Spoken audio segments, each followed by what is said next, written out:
Five fascinating cases of mind control. Number 5. Cyborg Beetle. Scientists at the University of California, Berkeley have developed a wireless flying insect cyborg. By attaching a radio receiver to a large African beetle and connecting electrodes to its nervous system and flight muscles, the researchers were able to control the flight of the beetle remotely. A simple electric pulse to the brain signals flight, another is used to signal descent. Left and right turns are achieved by stimulating the muscle of the opposite wing from the direction of the turn. Number 4. Rabies. Rabies is a viral disease that causes inflammation of the brain in warm-blooded animals. The virus is usually spread from a bite or scratch. From the point of entry, the virus travels to the brain and causes swelling, which if left untreated could lead to death. An infected animal may exhibit uncharacteristically aggressive behavior, becoming violent and attacking without cause, increasing the chance of a bite and the spread of the virus. Number 3. Plasmodium. Plasmodium is the genus of the organisms that cause malaria. Normally mosquitoes live on nectar, but when a female is ready to lay her egg, she requires 1 or 2 meals of blood for additional energy.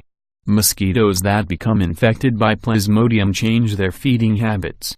In the early stages, the mosquito feeds less often. This gives Plasmodium a chance to build up in the mosquito's saliva. Once a significant number have built up, the mosquito goes on a feeding frenzy. Instead of eating 1 or 2 meals, an infected mosquito will eat over and over and for longer periods, glutting itself on blood, thus increasing the chance of transmission. Number 2. Acacia trees. The relationship between the acacia tree and the ants that live on it has long been thought of as a symbiotic one.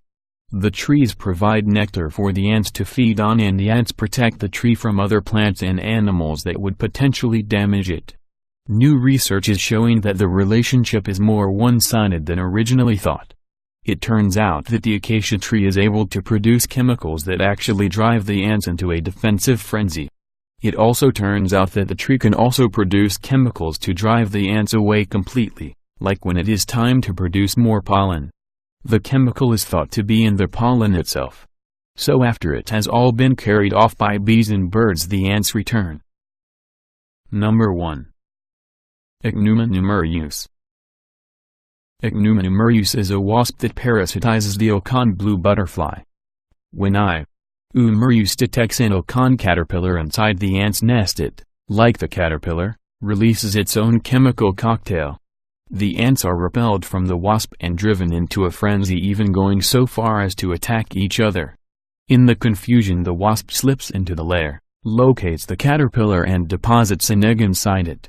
After the wasp leaves, things slowly return to normal and the ants go back to caring for the caterpillar. But when the Ocon forms a chrysalis, what emerges is a wasp and not a butterfly.